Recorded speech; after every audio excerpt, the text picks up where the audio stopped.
Hello, it's that time again. Magic story time. Guess what I have here? Let's open it up. It's the container of the magic. Let's see what I have in here. Get ready to catch it. I'm going to just take a pinch out of the magic jar and blow a little of magic to you. Have you caught it? Have you caught it? Good, good. Catch it. Hold it tight. Hold it tight to your chest. Hold it tight to your heart. Because I'm going to transport you all to the land of the wind in the willows, in which Mole escapes from his lowly little home and spring cleaning and has wonderful adventures on the river bank. Are you ready to listen? Are you? The chapter is called The River Bank.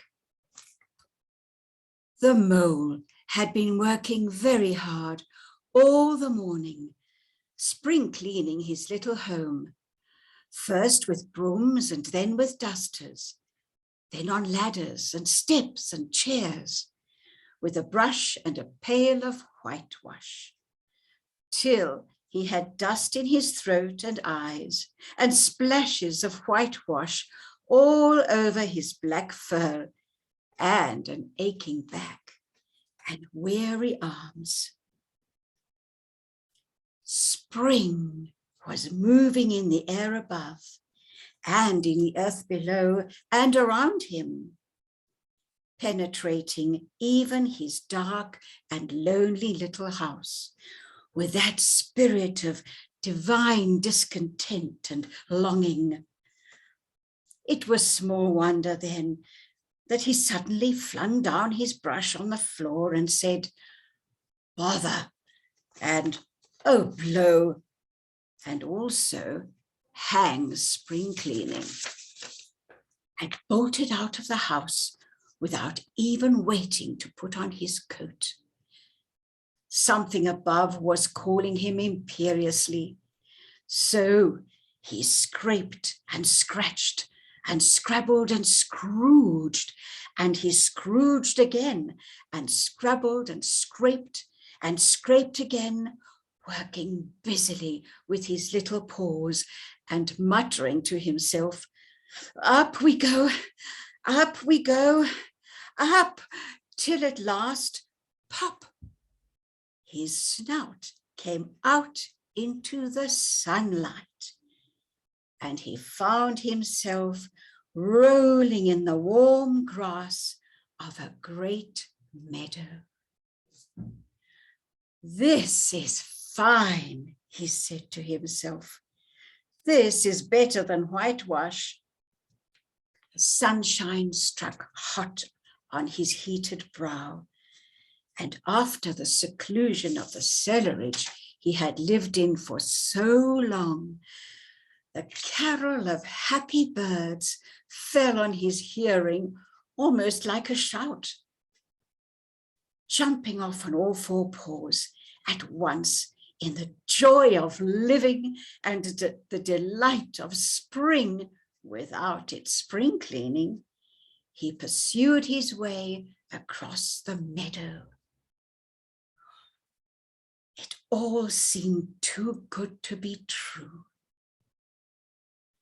He thought his happiness was complete when, as he meandered aimlessly along the river, he came across this full-fed river. Never in his life had he seen a river before. This sleek, sinuous, full-bodied animal, chasing and chuckling, gripping things with a google and a gurgle and leaving them with a laugh to fling itself on fresh playmates that shook them and was set free and caught again.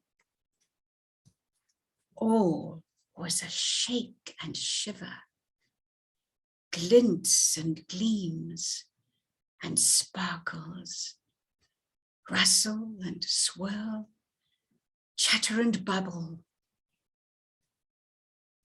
The mole was entranced, bewitched, fascinated. As he sat on the grass and looked across the river, something bright caught his eye. A little brown face with whiskers. A grave round face with the same twinkle in his eye that at first attracted his notice. Small red ears, neat ears and thick silky hair. It was the water rat. The two animals stood and regarded each other cautiously. "Hello, Mole," said the water rat. "Hello, Rat," said the Mole.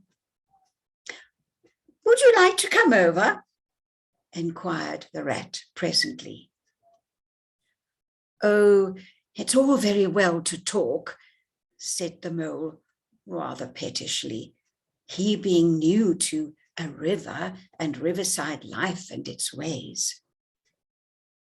The rat said nothing, but stooped and unfastened a rope and hauled on it, and then lightly stepped into a little boat, which the Mole had not observed. The rat sculled smartly across the river and made fast. He held up his paws and said to the Mole, "Come on, step lightly now." And the Mole stepped gingerly down. And to his surprise and rapture, found himself actually seated in the stern of a real boat.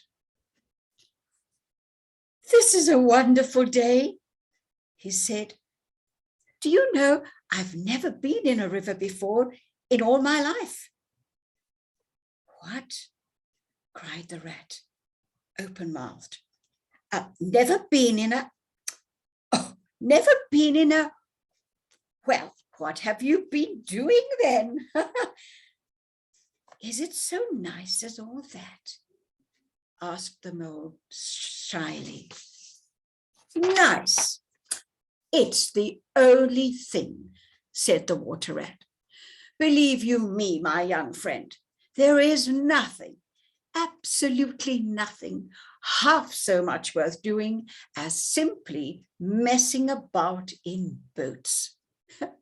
Simply messing about in boats, on boats, in boats, he went on dreamily, about boats, with boats, in or out of them, it doesn't really matter. Nothing matters. Nothing really seems to matter at all. That's the charm of it. The Mole waggled his toes from sheer happiness, spread his chest with a sigh full of contentment, and leaned back blissfully into the soft cushions. "What a day I'm having." Mole observed the luncheon basket. "What's inside it?" asked the Mole, wriggling with curiosity. "There's cold chicken inside it," replied the rat briefly. "Cold tongue, cold ham, cold beef, pickled gherkins, salad, French cress sandwiches, potted meat, ginger beer, lemonade, soda water." "Oh, stop, stop, stop," cried the Mole in ecstasies. "This is too much." "Do you really think so?" said the rat quite seriously. "It's only what I always take on these little excursions." The Mole had never heard a word he was saying. He was so absorbed in the new life he was entering upon, intoxicated with the sparkle and the ripple, the scent and the sounds and the sunlight and he trailed a paw into the water and dreamed long waking dreams. I beg your pardon, said the mole, pulling himself together with an effort. You must think me very rude, but all this is so new to me. So this is a river.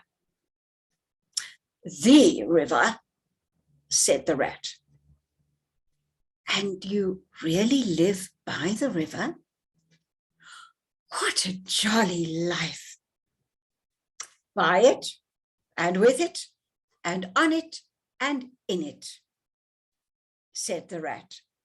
It's brother and sister to me, and aunts and uncles, and company, and food and drink, and naturally washing. It's my world, and I don't want any other. Just up to there, and you can follow all the adventures of the magic of Mole in the Wind in the Willows by Kenneth Grahame. Keep the magic, hold it in your heart. Till next time.